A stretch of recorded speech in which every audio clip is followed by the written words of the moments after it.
Hello, DEFCON Lockpick Village. Super excited to be here.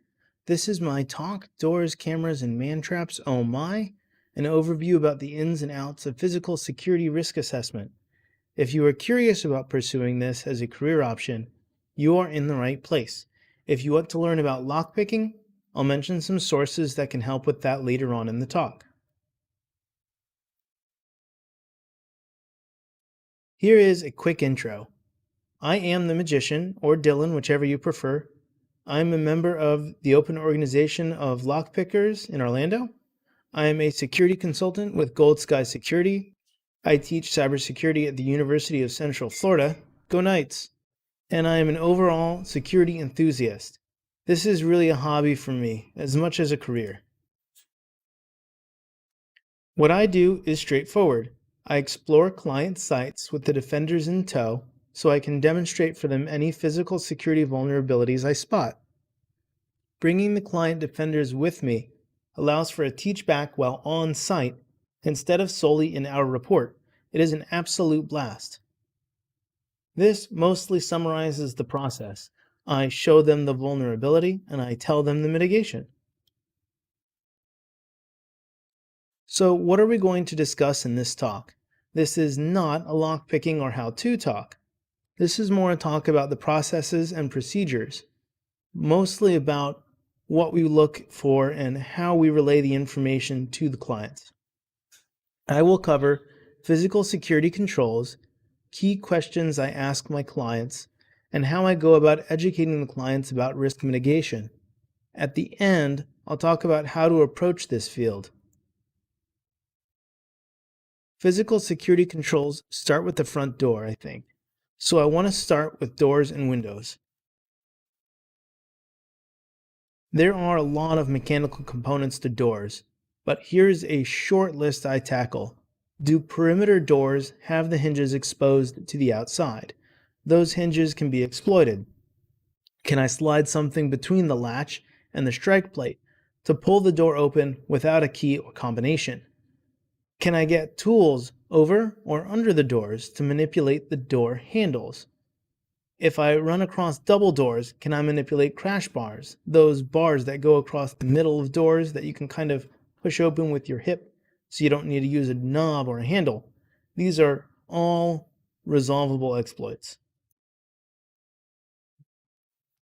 While some windows can be opened or manipulated in similar ways, they offer different challenges.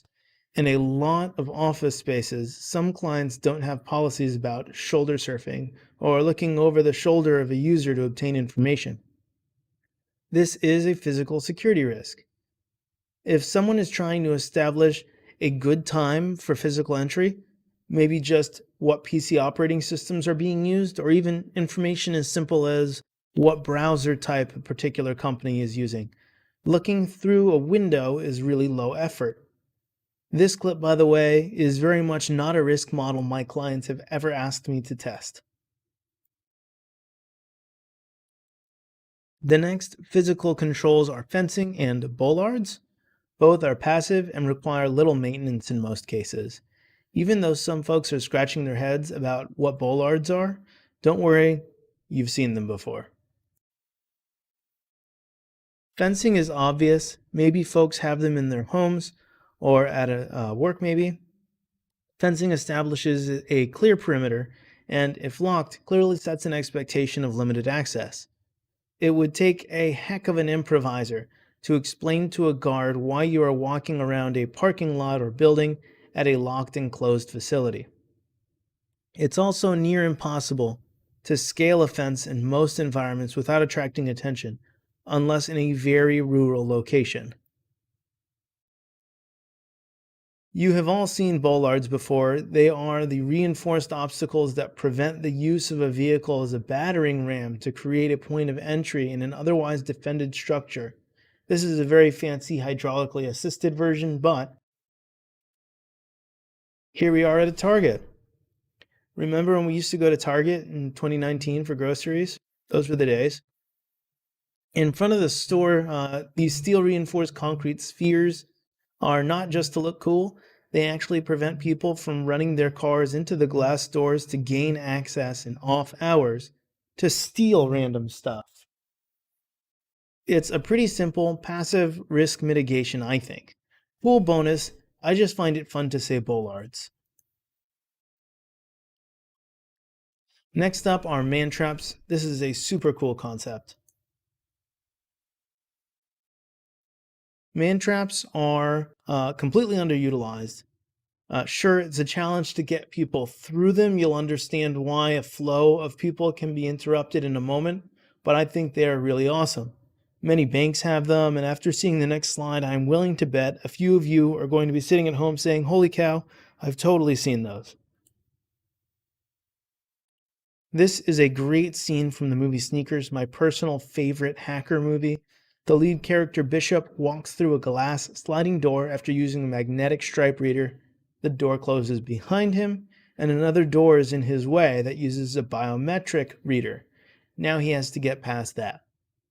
Super neat control that I would love to see in more places.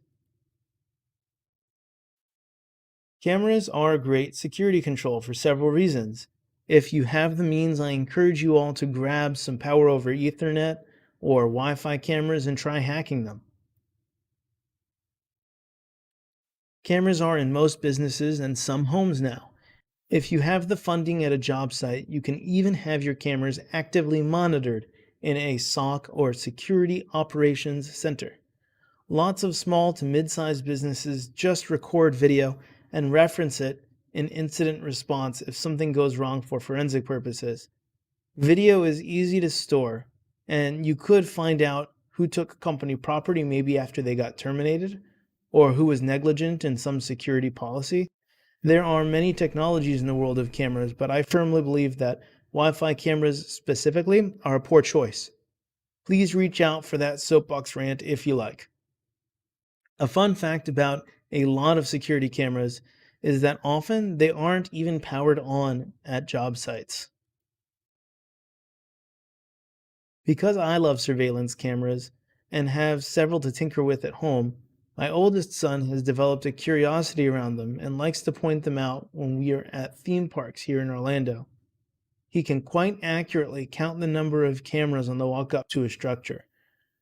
Would you have seen the two massive dome cameras on top of this archway at Universal Studios Florida if I had not put boxes in this photo? Heck, I can't even see them hardly with the boxes. But I assure you, if you go to Google Maps, they are there. Go check it out. For electronic access, I am going to do a very light touch because it is quite a dense topic.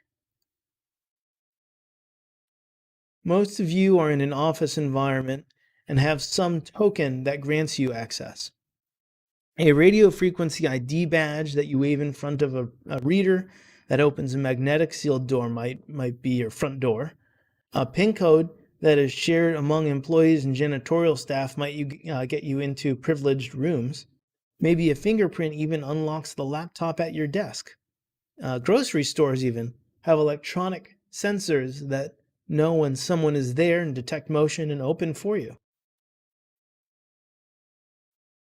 All of these things can be exploited or copied in some way. I personally am one of the many cyborgs in the hacker community.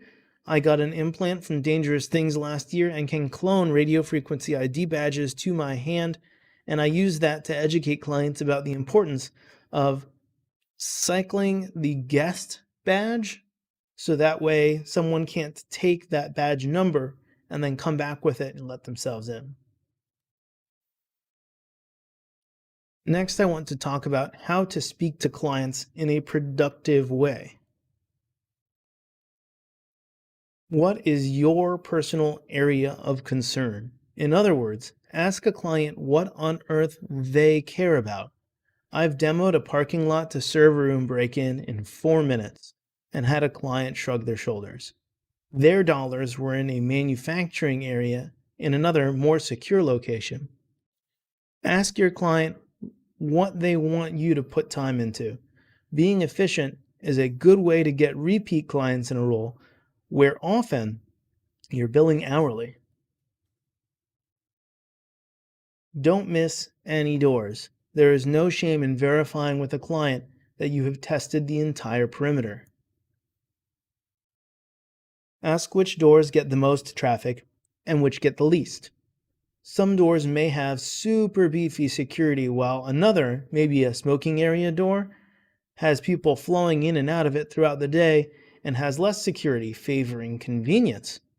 Those are good doors to test a tailgating attack where you try and walk in behind an employee.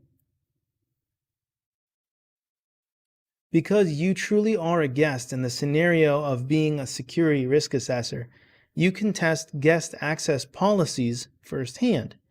In some cases, if it is in scope, meaning if the client has agreed to it ahead of time, try entering the client premises and asking to use the restroom, then see how far you can get into the building unattended.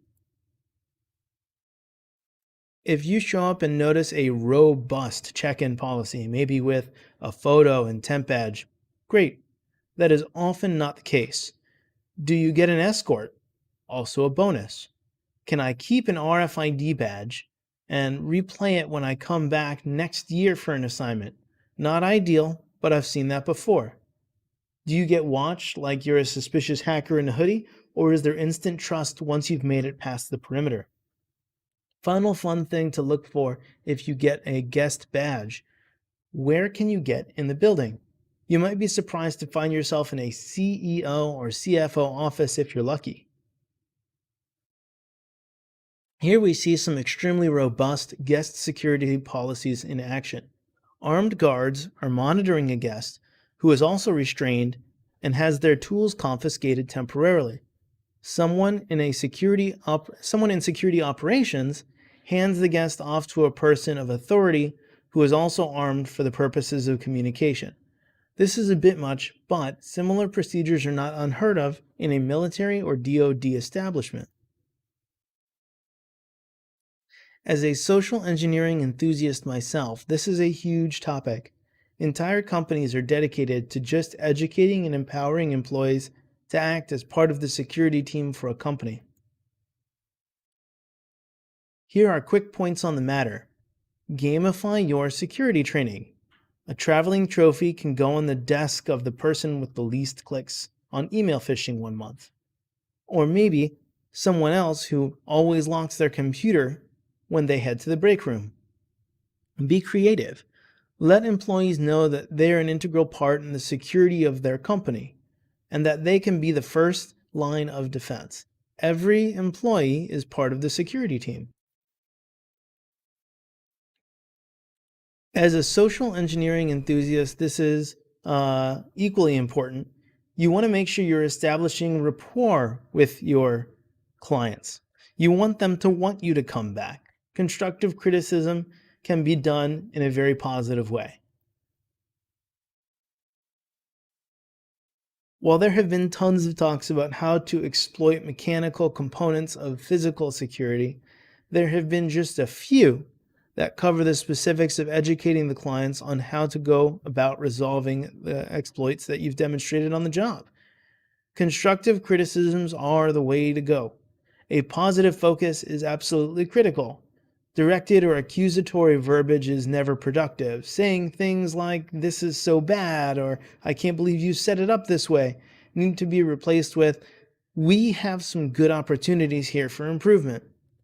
Simple phrasing can mean a huge world of difference. Also, leading a client to come to their own conclusions through education and demonstration will work wonders for client morale. Here is the show and tell part. This really is my favorite part of the job. Showing the defender's vulnerabilities on site is immensely fun and can have an extremely positive impact. Telling someone you can bypass a door versus showing them how has a huge difference in the likelihood that a mitigation will be implemented. This step in the process also gets the most heads popping into the room. It gets people excited about the security of their company. I have yet to run across a group of employees that doesn't show interest in an underdoor tool or a latch slip. This is pretty big. This is all about soft skills and keeping people calm in an otherwise stressful environment. Fear, uncertainty, and doubt have no place when you're trying to be productive.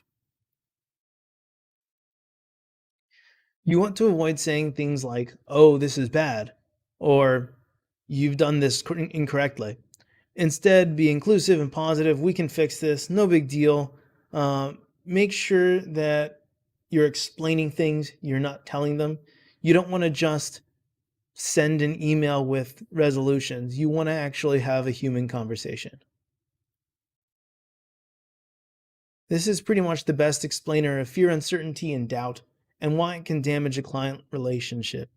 Fear is not a good motivator to get risks mitigated. Educate and empower, never belittle or disrespect.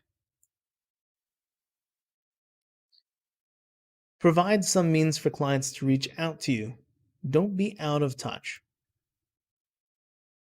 A reputable company should provide you with a company email, and if you're lucky, a company phone number. This can separate work and home, and keeping a work life balance in this particular career field can be challenging at times. Make sure to also set expectations about when you can be reached and how long it may take for you to respond. I feel education is the most important aspect of hacking and security. That's not to say that a 4 year degree or anything like that is needed. Kudos if you're going that route. The different approaches to learning are varied, but here are a few. Podcasts, YouTube, and Udemy were big wins for me personally. If you want to get into lockpicking or just see some jaw-dropping feats of lock exploits, then look no further than Lockpicking Lawyer. The content on his channel is consistently enjoyable and never stale or boring. If you are an auditory learner, then podcasts are fantastic. Darknet Diaries is amazing with great storytelling and incredible guests. The lessons learned are valuable and always come in an entertaining package. If you want to direct your attention at certification to prove you know a specific skill set, then Mike Myers on Udemy has, I personally think, the best online content for CompTIA Security Plus and Network Plus. He does cover some physical security content in the Security Plus lecture, and he does it in a very fun way. These three are Bill Nye level explainers for those of you who are old enough to remember Bill Nye from the 90s.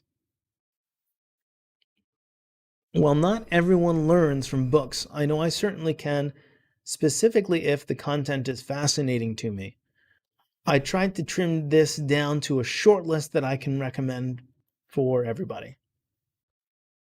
Social Engineering, The Science of Human Hacking by Chris Hadnagy is a very professional and comprehensive guide to social engineering. If you want to learn more about that kind of engagement, Practical Lock Picking by Deviant gives you a more complete understanding of locks, not just how to pick them. The Art of Deception by Kevin Mitnick is super famous, and if you haven't read it, you really should. Although, I will mention that Chris Hadnagy's book is more of a scientific and professional approach to learning about social engineering. What everybody is saying is very useful if reading people. This is helpful in everyday life as well as on the job. Just like previously, I wanted to throw in something strictly for those aiming at certifications. I really am a huge fan of anything and everything under the ExamCram brand. I really think they portray the information in a way that's very easy to absorb. This was a big topic for me, and I hope to emulate those who helped me and pay it forward, so to speak. Approach professionals and listen to talks. Be courteous. These people are busy and have their own lives. That consideration aside, security professionals are people and like to share their experiences. I have received an amazing amount of support from the security community and wanted to list folks who were large influences for me. I encourage you to pore over previous DEFCON talks and find individuals who share your personal mindset and speak to you specifically. Use the knowledge shared in venues like this to build an even stronger community of sharing. While I know I am biased as an instructor, I recommend taking guided courses if you are able. Here are some I personally plan to attend as soon as we are able. You can learn physical security, social engineering, or really anything you like in a course guided by a professional in the field. A textbook will never have all the answers. Being able to raise your hand and ask the what ifs and what about this type questions are hugely valuable.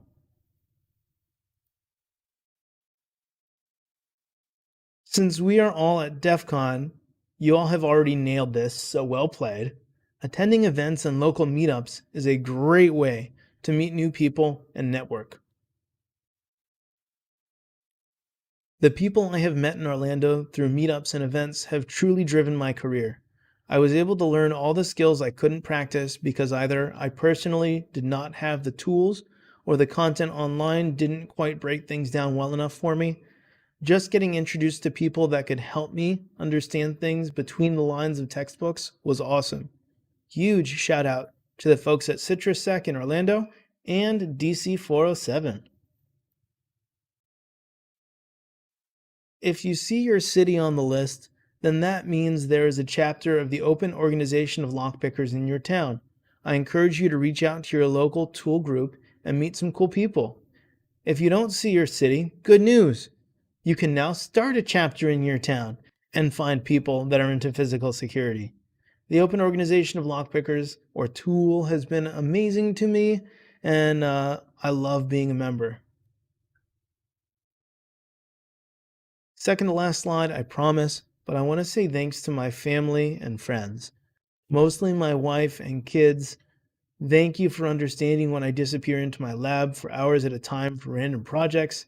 Thanks, Orlando hackers, for just being total class acts. I want to thank TOOOL for providing me an unbelievable networking opportunity and the ability to practice hands-on with locks and tools I would never have seen otherwise.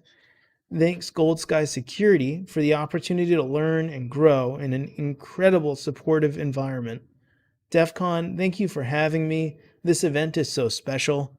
And to the hacker community at large, keep being curious and keep pushing boundaries.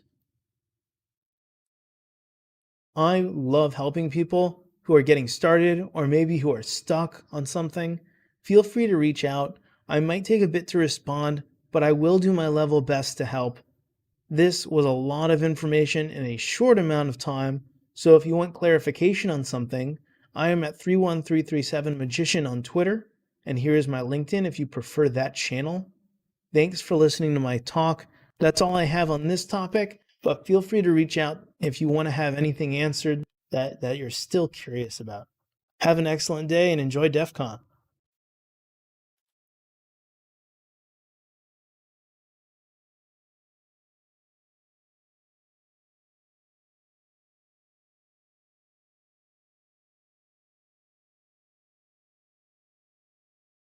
One more.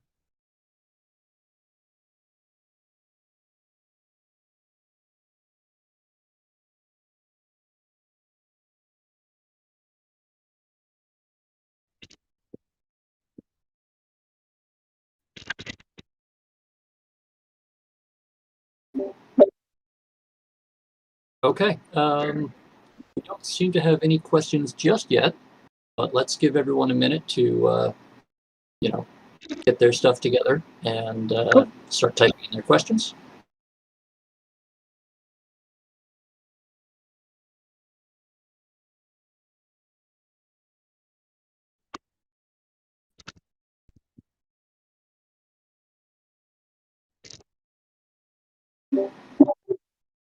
So we do have at least one person typing away there.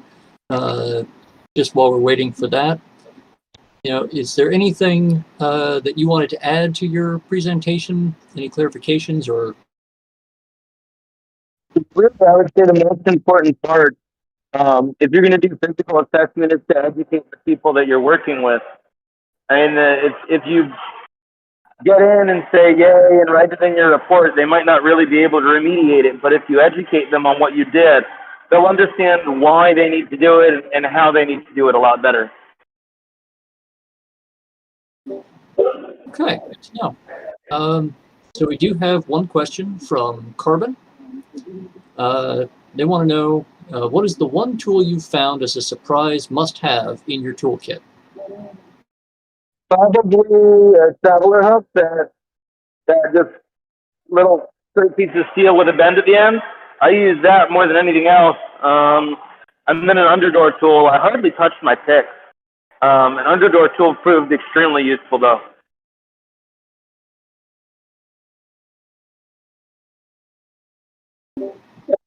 Great, yeah. I mean, I'm a locksmith, so I'm not doing quite the same sorts of things as you, but certainly when you're doing a lockout in a commercial space or trying to gain entry in a commercial space, having an underdoor tool is a very, very useful thing. Yeah. I actually just sold mine because I'm doing blue team work at the moment. So I'll probably buy another one at some point though.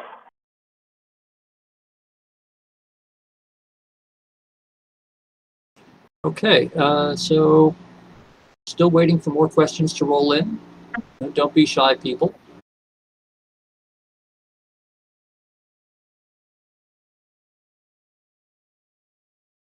And while we're waiting, is there sort of stories from the field you might be able to share?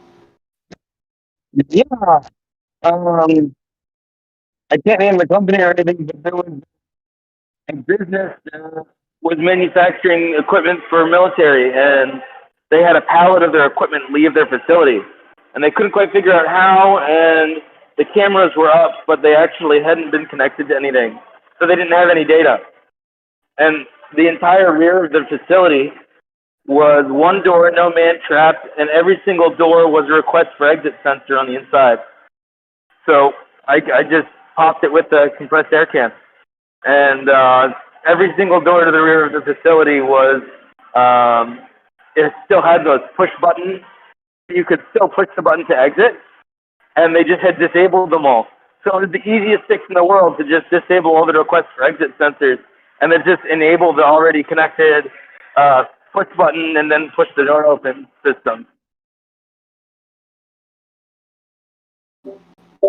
Okay, yeah, I can see how that was both a significant vulnerability and a fairly easy fix. Yeah, when I already had everything I put connected, I was like,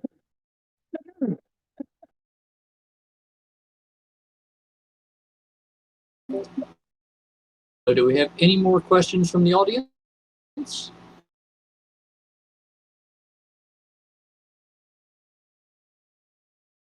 Not seeing anyone typing, but I do want to give people another minute or two to get some questions in. So, Magician, if maybe you have any other little short anecdote you want to share? good thing. I know the big thing now is that everyone's working remotely, so I'm curious to see how the industry is going to go more towards like risk assessment in like cloud storage facilities or something like that. I'm curious to see what the industry is going to look like in the next few years.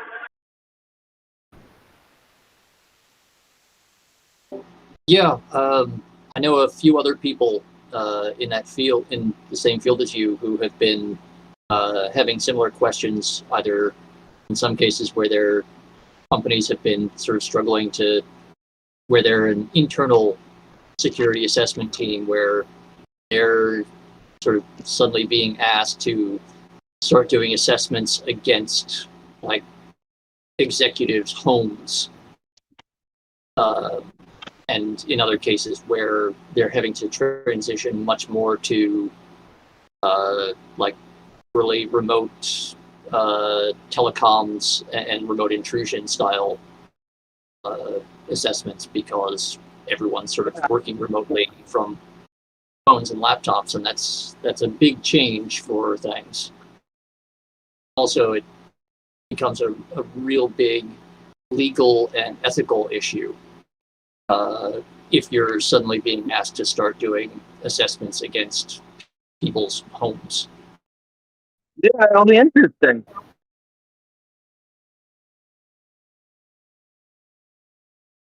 Resident security is probably going to be an interesting opportunity for somebody.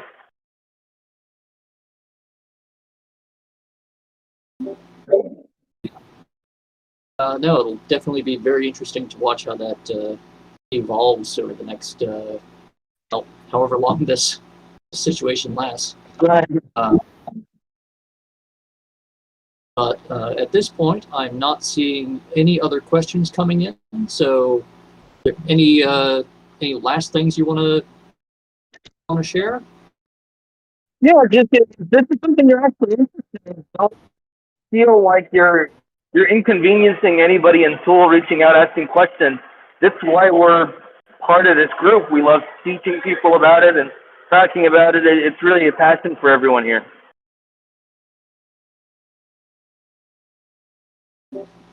Okay, great. Yeah, so thank you very much, the Magician, for giving this talk and taking your time out to answer a couple of questions. And Absolutely. with that, thank you all very much, and stay tuned for the next thing.